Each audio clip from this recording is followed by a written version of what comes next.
Hello students, हमने पिछले video में काइंड्स ऑफ शेयर्स पढ़े थे। शेयर दो तरह के होते हैं, इक्विटी एंड प्रेफरेंस शेयर। इनके बारे में हमने पिछले वीडियो में पढ़ा था, इक्विटी शेयर और प्रेफरेंस शेयर। अब प्रेफरेंस शेयर के भी वापस सब काइंड होते हैं, क्लासिफिकेशन है। तो प्रेफरेंस शेयर के क्लासिफिकेशन कौन कौन से हैं वो आज हम डिस्कस करेंगे। Kinds of preference shares. First है cumulative preference shares. Cumulative preference shares का मतलब है if dividend is could not paid in any year, it will be cumulated and will be paid in next year in which company earns sufficient profits. Preference share को हम fix rate से interest देते हैं, लेकिन कभी किसी साल में कंपनी को प्रॉफिट नहीं हुआ है और उस साल हम डिविडेंड नहीं दे पाए प्रेफरेंस शेयर होल्डर को, तब वो डिविडेंड अगले साल के लिए क्यूमुलेट हो जाएगा। और अगले साल भी नहीं दे पाएंगे डिविडेंड, तो वो और आगे इकट्ठा होता जाएगा। क्यूमुलेट का मतलब जो डिविडेंड हम पे नहीं कर पाए हैं वो इकट्ठा होता जाएगा, और जिस साल में कंपनी को सफिशिएंट प्रॉफिट होगा उस साल में इकट्ठा डिविडेंड उनको हम पे कर देंगे। फॉर एग्जाम्पल, मान लो 10% प्रेफरेंस शेयर है किसी कंपनी में, 2 लाख, तो इसका मतलब है 2 लाख रुपए की कैपिटल है, उनको 10% डिविडेंड देना है और उनका 10% डिविडेंड हो जाएगा। 2 लाख का 10% dividend, 2 lakh into 10%, it is 20,000 इनको हमें हर साल देना है। सपोज फर्स्ट ईयर प्रॉफिट हुआ कंपनी को 10,000, देन डिविडेंड प्रेफरेंस डिविडेंड हो जाएगा 20,000 देना है, तो हमारे को 10,000 दे देंगे, ये तो हम पे कर देंगे। ये 10,000 ये क्युमुलेट हो जाएगा, यानी ये ड्यू है। सेकंड ईयर में अगेन प्रॉफिट कंपनी को हुआ है 15,000, हमें देना 20,000, तो प्रेफरेंस डिविडेंड हम देंगे 15,000 तो अभी इस साल दे देंगे और 5,000 आगे क्युमुलेट हो जाएगा। अब टोटल ड्यू रह गया है 15,000। अब थर्ड ईयर में प्रॉफिट हुआ है सपोज कंपनी को 60,000, 60,000 का प्रॉफिट थर्ड ईयर में हुआ है। अब थर्ड ईयर में सफिशिएंट प्रॉफिट है हमारे पास, तो थर्ड ईयर में प्रेफरेंस डिविडेंड थर्ड ईयर का तो हो जाएगा 20,000, ये तो थर्ड ईयर का हो गया। और ये ड्यू जो था पिछला, जो क्युमुलेट हुआ है, एकत्रित हुआ है, इसको भी हम पे कर देंगे 15,000, तो टोटल 35,000 हम पे कर देंगे 25,000। अब ये रिमेनिंग इक्विटी शेयर होल्डर को देंगे। तो क्युमुलेटिव प्रेफरेंस शेयर्स का मतलब ऐसे शेयर होल्डर जिनका डिविडेंड हम किसी साल ड्यू रह जाता है, पे नहीं कर पाते हैं, तो आगे से आगे इकट्ठा होता जाएगा और आगे फ्यूचर में किसी साल में वो सारा का सारा एक साथ पेमेंट हम कर देंगे। तो इसको बोलते हैं क्युमुलेटिव प्रेफरेंस शेयर्स, जिनका डिविडेंड आगे से आगे क्युमुलेट होता जाएगा। जो पेमेंट नहीं किया कर पाए हैं तो आगे से आगे क्युमुलेट होता जाएगा और किसी आगे आने वाले साल में सफिशिएंट प्रॉफिट होने के पर कंपनी को एक साथ चुका देगी, करंट ईयर का भी चुका देगी और पिछला पुराना भी सारा डिविडेंड एक साथ चुका देगी। दूसरा है non participating preference shares, sorry non cumulative preference share, non cumulative preference share. Non cumulative preference shares का मतलब है जिनका डिविडेंड आगे से आगे क्युमुलेट नहीं होगा। जिस साल में सफिशिएंट प्रॉफिट होगा, सफिशिएंट दे देंगे उसको, जितना है अवेलेबल प्रॉफिट उतना दे देंगे, और जिस साल में प्रॉफिट नहीं होगा उस साल में उनको डिविडेंड नहीं मिलेगा, और जिस साल कम होगा उस साल कम डिविडेंड मिलेगा। तो कैसे, ये एग्जांपल लेते हैं हम। सपोज ये नॉन कम्युनिटी में प्रेफरेंस शेयर 2 लाख के हैं। अब कंपनी को 1,10,000 का प्रॉफिट हुआ तो कंपनी प्रेफरेंस शेयर होल्डर को 20 में से 10 दे देगी और ये 10 पेमेंट नहीं करेगी, ये बस लैप्स हो जाएगा। अगले साल 15 हो गया प्रॉफिट, 20 देना, 20 में से 15 पे कर देगी जितना अवेलेबल है, और बाकी का पेमेंट नहीं करेगी, वो क्यूमुलेट नहीं होगा। और इस साल 60,000 है तो 60 में से 20 पूरा दे रहे हैं, दे देंगे, और ये पुराना वाला पेमेंट नहीं करेंगे। तो पुराना एरियर जिनको पेमेंट नहीं करेंगे डिविडेंड का, वो नॉन कम्युनिटिव प्रेफरेंस शेयर्स हैं। तो हम इसको इस तरह से डिफाइन कर सकते हैं, dividend is paid only if there is profits. Dividend तभी पे किया जाएगा जब कंपनी में प्रॉफिट होगा। It is not paid in next year. किसी साल का प्रॉफिट नहीं दे पाए तो नेक्स्ट ईयर में उस प्रॉफिट को हम पेमेंट नहीं करेंगे, अर्थात वो कुमुलेट नहीं होगा। तो कुमुलेटिव प्रेफरेंस शेयर जिनका आउटस्टैंडिंग या ड्यू अमाउंट अगले साल होने देंगे डिविडेंड का, और नॉन कुमुलेटिव का मतलब है जिनका आउटस्टैंडिंग हम अगले साल में पेमेंट नहीं करते हैं, प्रॉफिट होने पर प्रॉफिट पेमेंट कर देंगे, नहीं हो गया होगा तो नहीं करेंगे। थर्ड है पार्टिसिपेटिंग प्रेफरेंस शेयर। या पार्टिसिपेटिंग का मतलब है प्रेफरेंस शेयर सरप्लस प्रॉफिट में से भी इनको हिस्सा लेने का अधिकार है। सरप्लस प्रॉफिट का मतलब है प्रॉफिट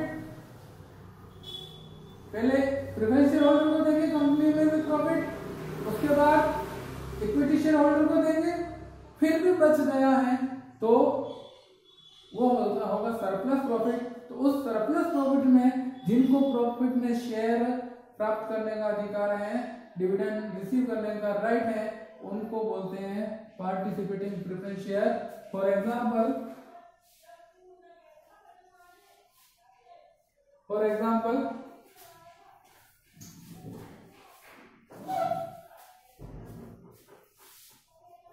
2 लाख प्रेफरेंस शेयर है और इक्विटी शेयर्स हैं 3 लाख रुपए। अब फर्स्ट ईयर कंपनी को प्रॉफिट हुआ है,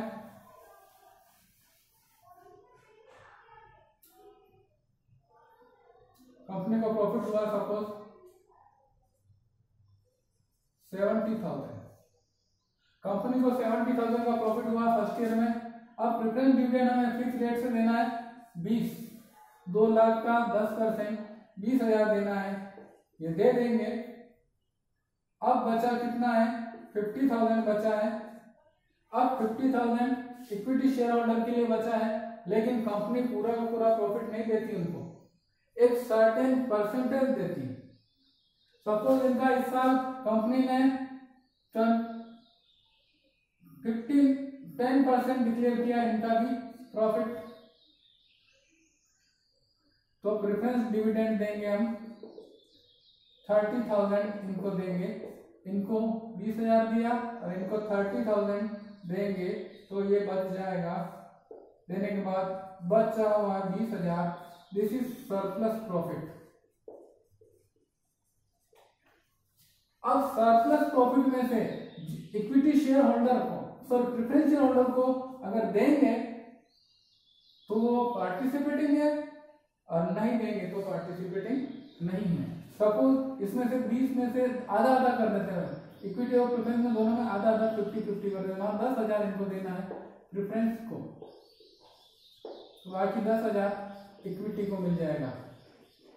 तो प्रेफरेंस शेयर होल्डर को एक बार हम प्रॉफिट फिक्स रेट से दे चुके हैं, उसके बाद इक्विटी शेयर होल्डर को देंगे, उसके बाद जो बचे हुए प्रॉफिट में से भी इनको अगर प्रेफरेंस शेयर होल्डर को प्राप्त करने का अधिकार है लाभ में से हिस्सा, तो उनको बोलेंगे पार्टिसिपेटिंग प्रेफरेंस शेयर। तो इसको डिफाइन कर सकते हैं, such preference shares carry right to get dividend out of surplus, ये ध्यान रखना, सरप्लस प्रॉफिट। सरप्लस प्रॉफिट कौन सा, remained after payment of dividend at declare rate to equity share. यानी इक्विटी शेयर होल्डर को भी एक निश्चित परसेंटेज के बाद देने के बाद जो बच जाएगा उसको सरप्लस प्रॉफिट बोलेंगे, और उसमें इनको राइट है प्रेफरेंस शेयर को डिविडेंड लेने का, तो उसको बोलेंगे participating preference share. Next kind है पार्टिसिपेटिंग, और नेक्स्ट है नॉन पार्टिसिपेटिंग। इसको हम समझ लें,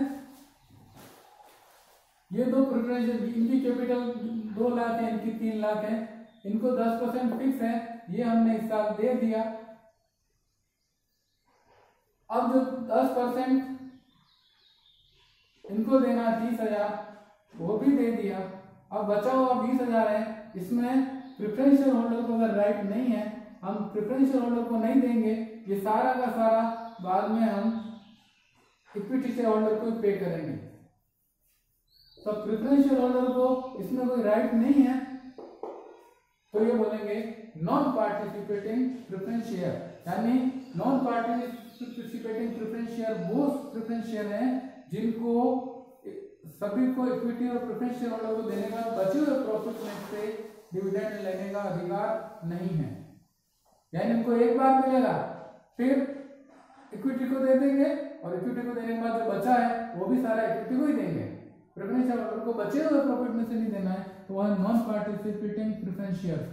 तो such share does not carry right to get dividend out of surplus profit, which surplus profit remaining after dividend to equity share holder, payment to equity share holder. तो बचे हुए profit में से हिस्सा देते हैं प्रेफरेंस शेयर को, तो पार्टिसिपेटिंग है, और बचे हुए प्रॉफिट में से हिस्सा नहीं देते हैं तो नॉन पार्टिसिपेटिंग है। अब बात करते हैं नेक्स्ट काइंड की, fifth, redeemable preference share. Redeemable preference share का मतलब जब कंपनी प्रेफरेंस शेयर इशू करती है तो इनको वापस हमें 20 सालों के अंदर वापस रीपेमेंट करना पड़ता है। इक्विटी शेयर का रीपेमेंट, ये शेयर होल्डर है, ये प्रेफरेंस शेयर होल्डर है, और ये इक्विटी शेयर होल्डर है, इनको हम जिनकी बार पेमेंट नहीं करेंगे, पर इसका पेमेंट हमें एक फिक्स पीरियड में कर देना है प्रेफरेंस शेयर को। तो ऐसे प्रेफरेंस शेयर होल्डर जिनको इश्यू करने के बाद 20 साल के अंदर अंदर कंपनी उनकी कैपिटल का पैसा वापस रिटर्न कर देती है, तो उनको कहा जाएगा रिडीमेबल प्रेफरेंस शेयर। रिडीमेबल का मतलब है रीपेमेंट। जैसे हम लोन लेते हैं ना, तो रीपेमेंट करते हैं, वैसे प्रेफरेंस शेयर कैपिटल ली हमने और उनको वापस रीपेमेंट करेंगे, उसको बोलेंगे रिडीमेबल प्रेफरेंस शेयर। तो प्रेफरेंस शेयर के बारे में कंपनी में क्लॉज है कि उसको 20 साल के अंदर अंदर रिडीम कर सकते हैं, तो रिडीमेबल प्रेफरेंस शेयर है। तो ये कंपनी पैसा लौटा देगी इनको वापस अपना पैसा, और डिविडेंड देना बाद में बंद हो जाएगा। इसके बाद में सिक्स्थ है इररिडीमेबल प्रेफरेंस शेयर। इररिडीमेबल का मतलब नॉन रिपेबल, जिनको हमने कंपनी में शेयर इशू किए, कंपनी ने कैपिटल ली है, लेकिन कंपनी लाइफ टाइम इनको पेमेंट नहीं करेगी। हाँ, जब कंपनी बंद होगी तब जैसे इक्विटी शेयर होल्डर को पेमेंट करेगी, वैसे इनको भी पेमेंट कर देगी, तो उनको बोलते हैं इररिडीमेबल प्रेफरेंस शेयर। तो preference share which are not repaid during the life of company, यानी जिनको जब तक कंपनी चलेगी तब तक उनको उनकी कैपिटल वापस लौटाई नहीं जाएगी, वो है इररिडीमेबल प्रेफरेंस शेयर। लेकिन अभी जो नया जो रूल है 2013, उसके हिसाब से कंपनी इस तरह के non redeemable irredeemable preference share issue नहीं कर सकती है। कोई भी कंपनी बाय शेयर, जो शेयर इशू करने वाली कंपनी, लिमिटेड शेयर इशू करने वाली कंपनी है, वो इररिडीमेबल प्रेफरेंस शेयर इशू नहीं कर सकती। तो presently such types of shares are not issued by companies. इस तरह के शेयर आजकल इशू नहीं किए जाते हैं, पहले कभी किए जाते थे, इसलिए ये सॉरी में आया है, लेकिन हमें ध्यान रखना है, लेकिन ये इस तरह के शेयर अब इशू नहीं किए जा सकते हैं। फिर नेक्स्ट है convertible preference share. Convertible preference shares का मतलब है हम प्रेफरेंस शेयर इश्यू करते हैं, उनके बाद हमारे को उनको वापस पैसा लौटाना पड़ता है 20 साल के अंदर। For example 10% preference share issue किया हमने 2 लाख के, ये प्रेफरेंस शेयर होल्डर है, और इक्विटी शेयर इश्यू किए वही ऊपर वाला एग्जाम्पल है, शेयर हमने 3 लाख के इश्यू किए हैं, ये इक्विटी शेयर होल्डर है, ये इक्विटी शेयर कैपिटल है, प्रेफरेंस शेयर कैपिटल। इनको हमें 20 साल के अंदर अंदर कंपनी को शेयर होल्डर को पैसा दे देना है, कैश रिडम्पशन कर देना है।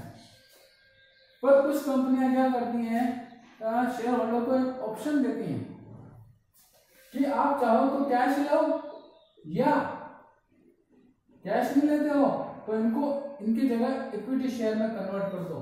कैश नहीं लेके इनको प्रेफरेंस शेयर होल्डर वापस ले लेंगे और उनको इक्विटी शेयर होल्डर दे देंगे।